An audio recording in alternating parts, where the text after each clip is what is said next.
The roguelike genre is typically not one I tend to vibe with.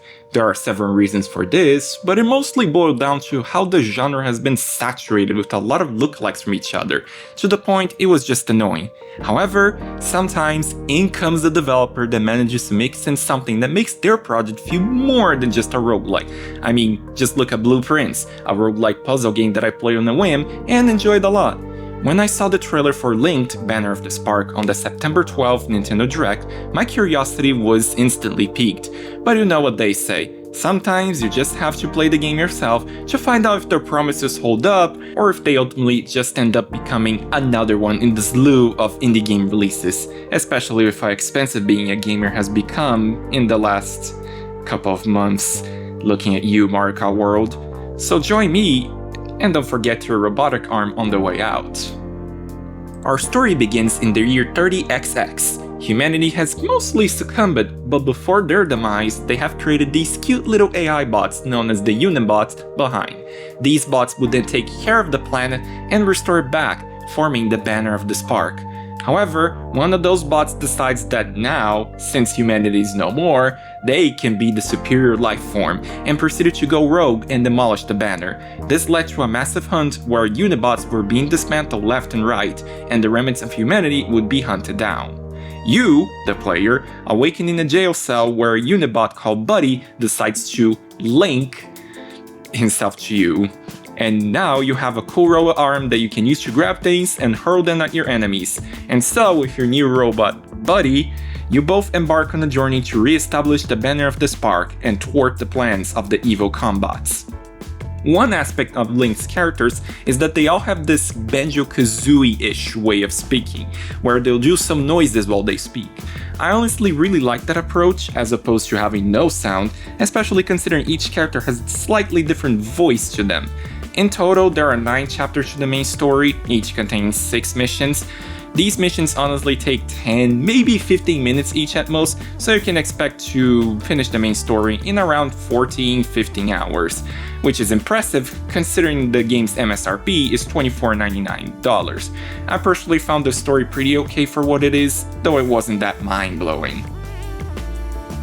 Through the mission command panel on your base, you can accept several missions. Essentially, these consist of multiple areas that are chock full of enemies, and in order to proceed, you must scrap every last one of them. During this review, as I was using a Nintendo Switch Pro Controller, the old one, because I swear to God, I cannot find the Pro Controller 2 for sale. So here's the default setting for it. Your weapon button is assigned to Y, where you can either press it or hold it for a charge attack. Pressing the X button allows you to perform a special attack, and finally, you dodge with B. The combat itself doesn't really do much in the way of innovating. In fact, I would even say that it definitely doesn't feel as fluid as some of the other games I've tried, but it's definitely not awful, especially given the fact that there's a good variety of weapons for you to wield. Defeating enemies will earn you scrap and spark cores. The former can be used to unlock certain treasure chests, while the latter is used for permanent upgrades back at your base. You might be wondering, like I was, where exactly does the roguelike element of the package fit into here? Well, at the end of each area, you have a smithy that allows you to level up or modify your weapon in 3 randomly chosen ways. Furthermore, some areas might have a spot for you to heal yourself, and sometimes you may also find a shop full of useful items. But honestly, I didn't really feel like the game dug too deep into the genre. I mean, there is some RNG to what kind of upgrades you get, but more often than not, it isn't something that can make or break a mission. There are 3 difficulty options for the game. The first is Standard, which offers a nice balanced experience. However, you also have Story and Cozy, which essentially cut down the amount of damage you take in combat by 25% and 50% respectively. If you want to up the difficulty, you can also press the R button at a mission and increase its threat level, which increases how many enemies appear on the area. There are also a number of weapons you can wield, and you can also, oddly enough, skew the RNG of the smithy through the options menu, ensuring he only gives you upgrades that match the current weapon you're wielding, which, once again, just puts into question how much can you really call this a roguelite. What I found quite odd is that by default, the Interact button is assigned to the R button, though the A button is also used to confirm some menu options. You can remap every single button through the main menu, but this is something that really puzzled me at first.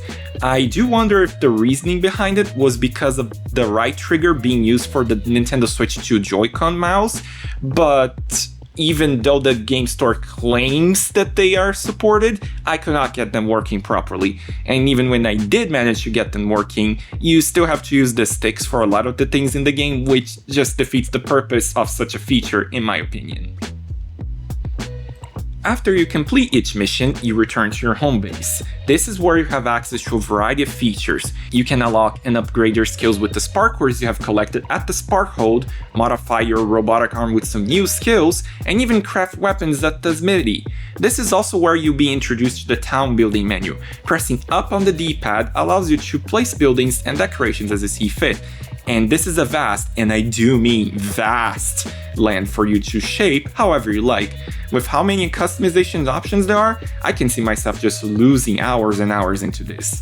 One particularly strange issue I've encountered during my gameplay was that if you put the Nintendo Switch to sleep while the game is open, you will get this message saying your town has been abandoned, which will kick you back to the title screen after 10 seconds. Attempting to reconnect it just causes it to get stuck on the "please hold for network connection" message until it eventually times itself out. The only way I managed to fix this was by closing the game and just restarting it. Thankfully, you can just play solo on offline mode, and besides co-op, the game doesn't seem to gatekeep any vital features. Now, the developers do seem to be working on patches to improve the experience, according to their official Discord, so I expect this would be something that could be addressed in the future. Speaking of co-op, Lynked Banner of the Spark offers two ways to play. Upon first starting the game, you can select between an online profile or an offline profile.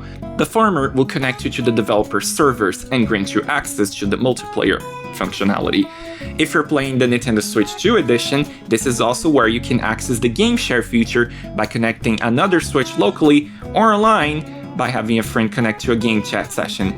Now, as for the co-op experience itself, this game definitely looks like it would be more fun in multiplayer, but when I played with a staff member via game share, things were quickly taking a turn for the worst. Now, okay, I would like to preface this first and say that this is in no way the developer's fault, but I absolutely despise game chat and game share.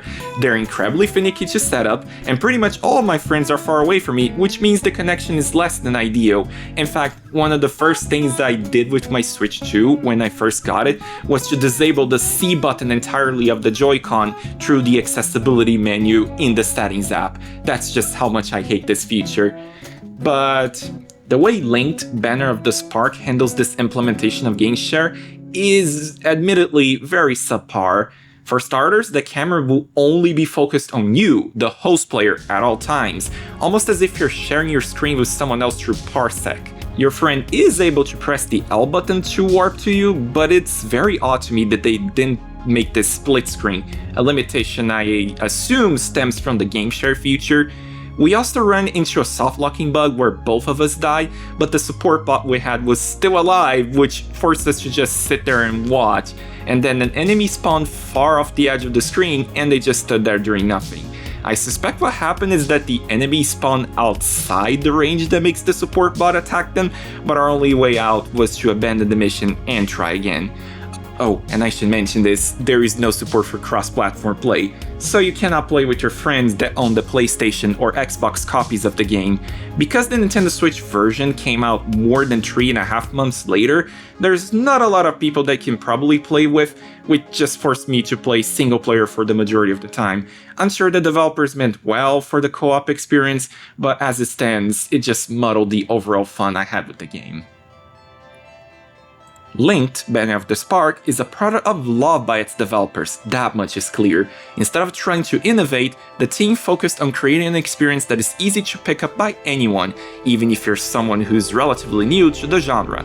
Still, the multiplayer experience and the implementation of the Nintendo Switch features could have worked a lot better in my opinion. Furthermore, there are a few bugs and glitches that will definitely need some addressing before it can be perfect, especially if you're going to get it on the Nintendo Switch platform. Still, it's a nice cozy game that won't break the bank while still offering a decent amount of content to enjoy. Thank you all so much for watching this review of Linked Band of the Spark. If you enjoy what you like, please like, subscribe, and don't miss another review. This review has been adapted by a review written by yours truly, Angelus Victor, and I'll see you all next time.